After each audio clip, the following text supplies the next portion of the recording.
श्री स्वामी समर्थ. जय जय स्वामी समर्थ. हा संपूर्ण चोळप्पा महाराजांचा वाडा. मी ऋषिकेश गुरुजी, चोळप्पा महाराजांची 6वी पिढी. हा स्वामी समर्थ महाराजांचा वापरलेला रायझंडा आहे.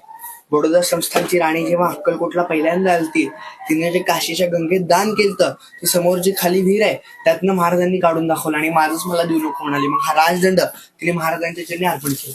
स्वामींची हाईट काय असेल विचार करा, आपल्या छातीला लागतो, स्वामीला वाकून पकडायची. या गणपतीचा विशिष्ट म्हणजे हा स्वयंभू गणपती. ठीक आहे. कोपऱ्यात फोटो आहे बघा, पांडुरंग पुजारी कोपऱ्यात. ते माझे पंजोबा. त्यांनी 21 वर्ष महाराजांच्या समाधीची सेवा केली. पूर्वी काय वाचून वगैरे नसायची, महाराज जिथं आंघोळ करायचे ते पाणी झाडांना जायचं. तर त्याच्यात एक झाड होतं रुईचा. हनुमानच्या गळ्यात रुई घालतात. मग पंजोबांना दृष्टांत झाला की त्या झाडाखाली मी तयार झालोय, मला काढणे हा गणपती निघाला.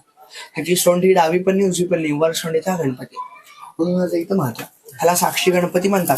कधी जरी हा समाधी मठात आला तर पहिला गणपतीला नमस्कार करायचा. नमस्कार करून मग देवळात जायचं. आणि ह्या समाधी मठात 7 ते 10 मध्ये अभिषेक असतात. कोण स्वामी भक्त इच्छुक असतील तर तुम्ही सकाळी येऊ शकता. धनंजय गुरुजी अभिषेक वगैरे करून देतात. कॉन्टॅक्ट नंबर आहे 9822344075. स्वामी.